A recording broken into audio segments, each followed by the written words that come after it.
Selamat sejahtera. Kami dari Kumpulan 5 ingin membentangkan masalah kemurungan dalam kalangan rakyat Malaysia. Dalam konteks itu, persoalannya, apakah itu kemurungan? Jom kita bincangkan. Kemurungan boleh ditakrifkan sebagai satu fenomena yang telah lama wujud dan dialami oleh kebanyakan manusia, sama ada serius atau tidak. Kemurungan adalah masalah psikologi yang kritikal tanpa mengira had usia dan memerlukan perhatian daripada pihak tertentu. Di Malaysia, kira-kira 2.3 juta orang mengalami kemurungan pada satu tempoh dalam kehidupan mereka. Kelaziman kemurungan di Malaysia dianggarkan pada tahap 8% hingga 12% secara keseluruhan dan dialami oleh kira-kira 20% dalam kalangan orang dewasa berusia 13 tahun sehingga 17 tahun. Terdapat beberapa faktor kemurungan yang berlaku di Malaysia. Antaranya, stres yang melampau kesan daripada pandemik COVID-19 seperti kehilangan kerja, sumber pendapatan atau orang tersayang. Selain itu, persepsi yang buruk terhadap diri sendiri seperti berat badan atau pakaian. Seterusnya, sejarah trauma ketika zaman kanak-kanak seperti kes buli ataupun mangsa penderaan. Akhir sekali, kurangnya motivasi daripada masyarakat sekeliling. Kemurungan dari segi falsafah yang berlaku dalam kalangan rakyat Malaysia dapat dikaitkan dengan falsafah teoretikal. Isu ini dapat dikaitkan dengan cabang psikologi. Individu yang mencuba terlalu keras dan mengambil terlalu banyak sehingga menyebabkan diri mereka mengalami kemurungan, tetapi ini sebenarnya boleh dianggap sebagai ujian.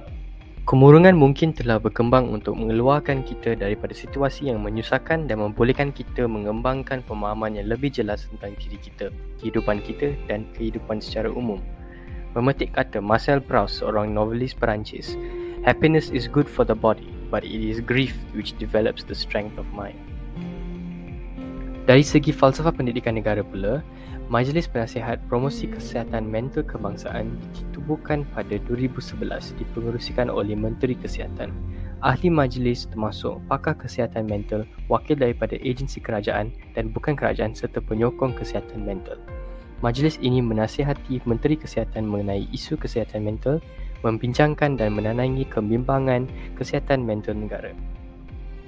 Kemurungan dari segi rukun negara.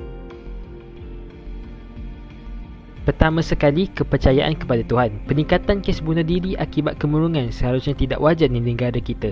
Hal ini kerana berdasarkan riwayat Al-Bukhari yang bermaksud sesiapa yang membunuh diri dengan sesuatu cara, pada hari kiamat kelak dia akan diseksa dengan cara seperti itu pula. Seterusnya, kedaulatan undang-undang.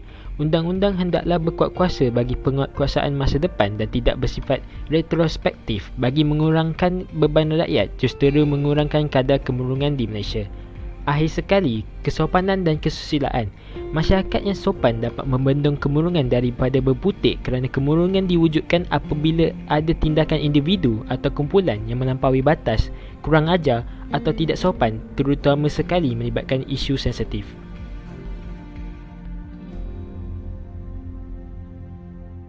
Seterusnya, kemurungan dari segi jeri.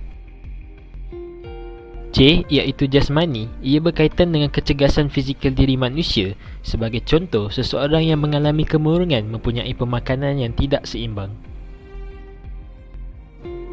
Dari segi E iaitu emosi, ia berkaitan dengan jiwa dan perasaan seseorang. Bagi mereka yang mengalami kemurungan, mereka akan sering mengalami insomnia ataupun ketidakstabilan emosi. Oleh itu mereka akan cepat berasa marah ataupun mudah gelisah. Selain itu, dari segi R ataupun rohani, ia berkaitan dengan jiwa dan kalbu yang melibatkan hubungan seseorang hamba dengan Tuhannya. Oleh itu, mereka yang mengalami kemurungan seringkali mempunyai kecenderungan membunuh diri yang amat tinggi. Namun, ingatlah bahawa membunuh diri bukanlah suatu jalan penyelesaian yang terbaik. Akhir sekali, kemurungan dari segi I iaitu intelek yang bermaksud akal dan daya fikiran manusia. Kesan sampingan kemurungan terhadap seorang dewasa ataupun kanak-kanak ialah perkembangan otak terbantut. Oleh itu, ibu bapa haruslah memastikan kanak-kanak tidak mengalami kemurungan demi masa hadapan mereka. Kesan kemurungan dalam kalangan rakyat. Antaranya, dari segi individu, kemurungan menyebabkan individu sering hilang fokus atau lupa sesuatu perkara dengan mudah. Individu tersebut juga boleh mengidapi penyakit insomnia. Selain itu, dari segi keluarga, kemurungan boleh menyebabkan keruntukan sesebuah institusi keluarga dan keharmonian keluarga itu juga akan terjejas.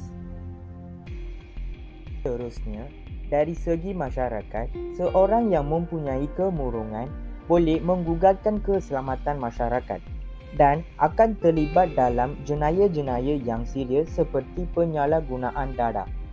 Akhir sekali, dari segi negara, kemurungan boleh menyebabkan pengangguran dalam negara dan generasi muda dengan isu kemurungan tidak memilih kerjaya yang komitmen tinggi seperti doktor dan kejuruteraan. Cadangan cara menangani isu. Antara cara menangani masalah kemurungan adalah bersenam. Bersenam sekurang-kurangnya 30 minit setiap hari dapat memberikan kesan positif terhadap mental dan fizikal seseorang. Seterusnya adalah perhatian ibu bapa. Ibu bapa perlu mengambil berat dalam perkembangan anak-anak mereka.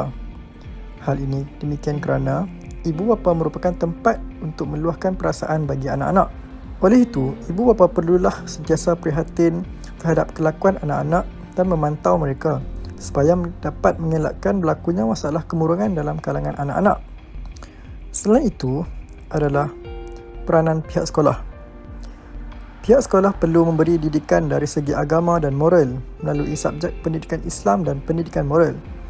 Hal ini demikian kerana subjek berikut dapat membina jati diri dan matlamat hidup yang kukuh dalam kalangan pelajar. Konklusinya, kami berharap agar statistik masalah kemurungan dalam kalangan rakyat Malaysia dapat berkurang. Oleh hal yang demikian, pelbagai langkah proaktif perlu dilaksanakan oleh beberapa pihak seperti pihak kerajaan dan juga ibu bapa. Akhir sekali, kami juga berharap agar rakyat Malaysia dapat hidup dengan harmoni tanpa sebarang stres. Sekian, terima kasih.